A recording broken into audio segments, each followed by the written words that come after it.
Hey everyone, it's Curtis Sharp here alongside Zach Hensley. The gang is back, ready to do another week of high school football in the Unifor and surrounding areas. Zach, good to be back again. Good to have the crew back again. Curtis, we've been apart for so long, I don't even know how to do this anymore.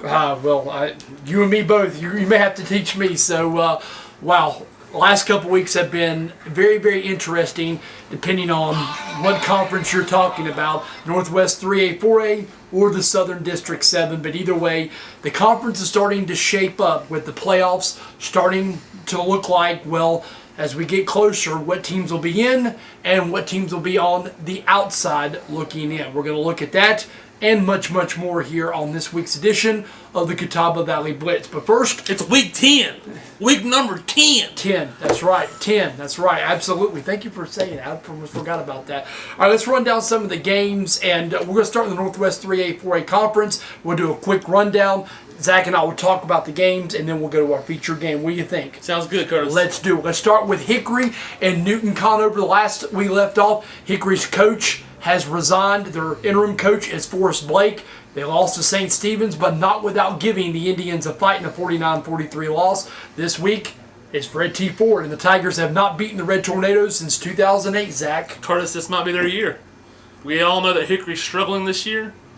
This could definitely be the time that they are able to break that losing streak.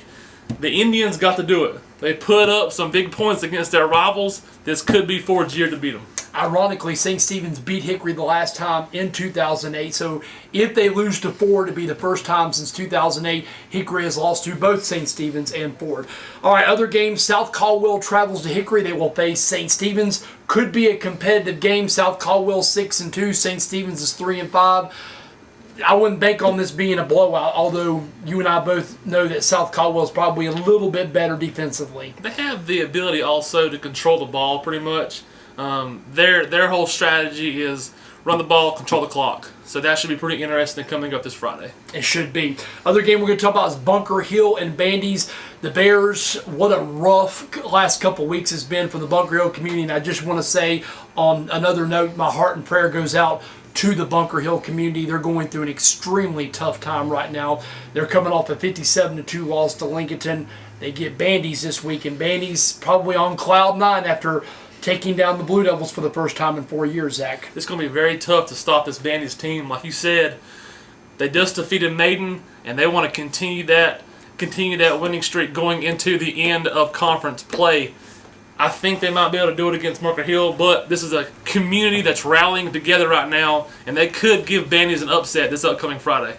The Bears are trying to avoid their first winless season for the first time in probably a very, very long time. Now, one team that we haven't talked about, and we're going to talk about, the last couple weeks. Zach, before the season began, you and I, we always get together, and we like to run down each and every Maiden game and we predict their record. Now, you and I both kind of bounced around what we thought it would be. I think at one point we had 8-3, one point we had 7-4, and I think we come to 6-5.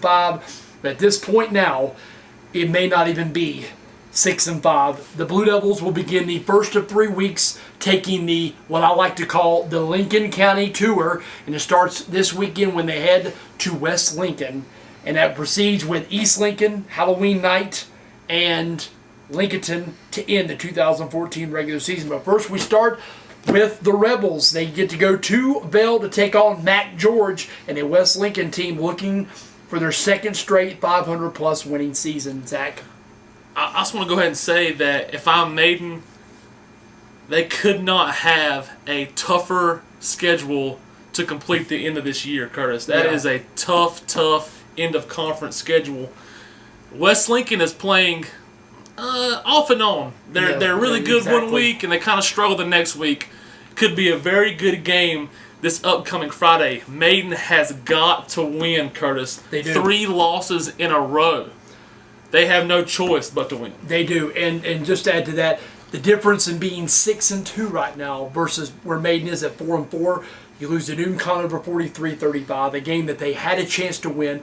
Then you lose a heartbreaker, an unexplainable loss to West Caldwell, which has never happened that I can remember. And then, of course, the loss to Bandy's, another heartbreaking loss. The difference in 6-2 and now 4-4, and since I've been here, I go ahead and add to that. All of those games were close games. Yeah, and they could have won those games. Maiden was just unable to finish in the fourth quarter. Yes. Kept it close the whole game, scored, punches back and forth, unable to capitalize in the fourth quarter, Curtis. Well, and going back to the West Caldwell game, and I will add this one other note, when you let a team hang around and hang around and hang around, usually what ends up happening in the end is not very good. I've seen a lot of games where teams weren't very good, but they hung around and they were able to come up with a win or able to pull off an upset over a team that they probably shouldn't have beaten. So it just goes without saying, you got to put a team away when you have the opportunity to put a team away. But in the 14 years I've lived here, Maiden has always made the playoffs.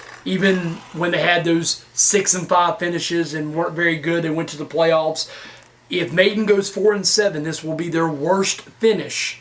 And I looked this up. This will be their worst finish. If they lose all 3 of these games and go 4-7, we're going back to 1989 when Maiden went 4-5-1. A 4-7 finish would be worse than that. The 5-6 finish 6 years later in 1995, in which that team did not make the playoffs, it would be worse than that. So Maiden has got to figure out a way to win one of these 3 or 2 of these 3 games in the next 2 weeks. The difference in going to the playoffs and rolling out the basketballs in the next couple of weeks lies in these next 3 games. Zach. So what's up next for us, Curtis?